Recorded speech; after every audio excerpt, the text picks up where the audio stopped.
Right, time for us now to have a look at some of the stories making headlines in the media around the world. We begin with the Mirror, which says the UK opposition leader, Jeremy Corbyn, is poised to support a second referendum on Brexit. This is after his Labour Party suffered a huge loss at the European parliamentary elections. Meanwhile, The Independent reports that contenders to replace Theresa May as the UK Prime Minister have been dealt a double blow to their hopes of persuading voters that they can deliver a better Brexit. The European Commission President, Jean-Claude Juncker, has flatly rejected any renegotiation of the withdrawal agreement that was struck with Mrs May last November. In the Times business section, pharmacy giant Boots could close more than 200 shops over the next 2 years. This is a fresh setback for the troubled UK retail sector.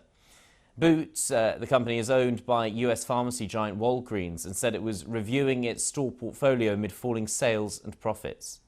On the front of the FT, Malaysia will return 3,000 tonnes of plastic waste to countries including the US, Canada and Saudi Arabia amid a broadening clampdown on imports of improperly labelled rubbish across Southeast Asia. And finally, after being awarded the largest divorce payment in history, Mackenzie Bezos, who recently became the world's fourth richest woman after her separation from Jeff Bezos, founder and chief executive of Amazon, she's promised to give away at least half of her $36.6 billion fortune. Well, let's speak now to Oliver Cornock, who is editor-in-chief of the Oxford Business Group and has been delving into those articles in a little more depth for us. Oliver, good to have you with us. This is quite a big development, isn't it, at the front of the Daily Mirror, because Labour was accused of not having a clear message from among its own lawmakers, MPs, after the European results. They said, on the key issue, Europe, they went into the election without having a clear message. This seems to put that right to an extent. Absolutely, and I think it's a really important change. It's a real gear change. Of course, a reflection from that trouncing that the Labour Party took in the recent European elections here. Of course, the UK's Conservative Party did almost worse, well, did worse. But Corbyn was accused of not having a clear position on a second referendum in this incredibly fraught debate here in the UK. Which, of course, comes back to the point, Ben, that this has never been a party political issue. You know, whether you were in or out was never part of that debate. So it's very important, this change. Whether it will, of course, help remains to be seen, because, of course, a lot of Jeremy Corbyn's Labour heartlands voted very significantly out of for Brexit. The North, Wales, places like that, and that was again reflected on Monday's results in the European elections. So it's difficult to see whether this actually moves the dial, but it certainly moves the debate. And of course, the important thing is the detail in what the second referendum will be on, because it's a very different matter to have a rerun of the vote on do people want to remain in the EU or do they still want to leave, as per the last referendum result. It will be another matter entirely to put to people a deal that's been reached and say, do you like this deal or do you want something else? Because the permutations of that is, well, if they reject the deal, what do they want instead? Do they want to remain or do they want to leave? Absolutely. And and as you say, there's no clear answer to that. And also, what would happen to democracy if you go back with the same thing? I mean, the language itself is very complicated in my mind. I mean, to talk of a people's vote, well, what was the last vote if it wasn't a people's vote? It's a very tricky one, and it comes down to the very basics of our democracy and, of course, our constitution, which I think we're going to come to in a minute. Yes, and we can sort of stay on the European theme, because The Independent has this development about, well, I say development, it's almost a restatement of their position in Europe, that if any next British Prime Minister to replace Theresa May thinks they can get a better deal, Jean-Claude Juncker's saying, well, think again. And of course, you might argue that he would of course be saying that on the back of the elections that have shown Europe itself fragmenting. Parties that are more sceptical about the EU, if not downright anti it, have taken seats from conventional middle ground parties. So I think the EU governors themselves, and I put Juncker there, are feeling the pressure. At the same time, what else is he going to say? He did make it very clear to Theresa May that her withdrawal agreement was finite as the Europeans saw it, and it was not up for renegotiation. That has been on the cards all along. However, no deal does remain the default position in the absence of a withdrawal agreement.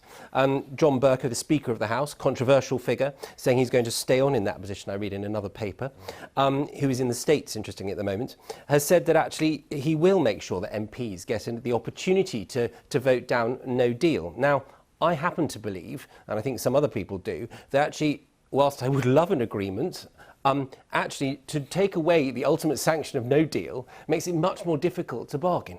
If you're buying a house, you have to be able to say, no, I don't want to buy it. And then, of course, with Europe, they're still grappling with who replaces Jean-Claude Juncker, Donald Tusk. That's all being worked out. So they've got a very, very busy agenda at the moment. Really important, and it just makes you wonder how long Brexit will be on the front of the agenda for them. Well, indeed. I'm sure we'll be talking about it again in the coming weeks and months. But let's look at the issue of the troubled retail sector. The Times Business section, certainly in the UK, another well-established high street name looking to close stores to try and stay, viable. A business set up in 1849 in Nottingham that then subsequently had a sort of Swiss takeout, became Boots Association, taken over by the huge American conglomerate Walgreens, is now in dire straits, 22.3% down on pre-tax profits the year to end last year. You have to say this is a reflection of the broader state of the UK high street. Businesses on one level that have failed to keep up with the increasing digitalisation of the way people shop, Amazon for your toiletries, and Boots itself saying they're going to be shutting shops. There's also an accusation in this article that the high street councils are charging a huge amount in terms of tax and rates for businesses. It does seem, though, it's a sort of unstoppable pendulum that the British high street is hemorrhaging these classic businesses. Where will it end? I do wonder whether it is a pendulum and there will be an extreme and people will want to come back to the high street. I think there are implications for people clicking online at home and not getting out, as we all know. In the the high street needs to do something to cause that pendulum to swing back. They need to offer people something that is more appealing or better value or different to what they get the convenience of shopping online. Or simply cheaper, Ben. If you think that people have got to go and pay a premium in one of these shops, they can get a bargain online and then also have to pay for parking, for example. I do think that a lot of rural towns in England are going to have to start getting rid of paid parking. Yeah. Financial Times. This is interesting. Plastic waste, very much an issue of the moment. But Malaysia sending it back. Yeah, joins, of course, a list of other Asian countries that are doing that. I mean, we at Oxford Business Group cover Asia extensively. I travel in these cities all the time. Pollution and congestion and rubbish is such a big deal. They've done a huge amount in shifting the narrative domestically. So to suddenly be receiving loads of rubbish, it seems, in these huge containers from so-called developed countries is pretty galling. Of course, China banned the export at the end of 2017. The Philippines are currently having a huge row with Canada over exports of rubbish there.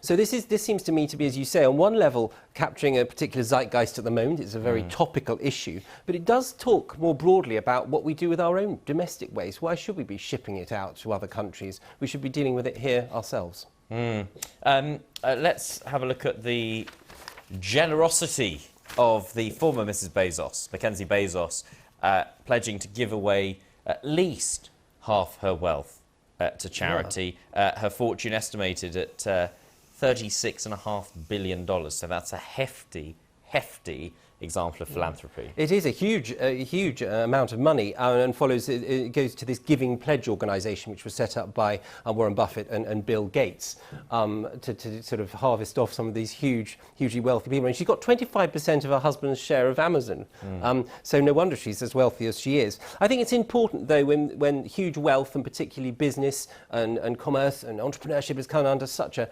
negative spotlight, certainly here in the UK recently, that this is perhaps trying to rebalance things. I mean, she's been quite an activist in other areas. She's very involved with an anti-bullying campaign as well. So it's clearly something else. The other nice thing here is, of course, that her former husband, they're now divorced, is extremely complimentary about this, and it seems to be almost saccharine sweet, actually. I'm really impressed about how happy they seem to be in their post-divorce environment. Yes, and it's. I suppose, as you say, it goes down to that thing of people when they get to a point of having more money than they could ever spend in a lifetime each.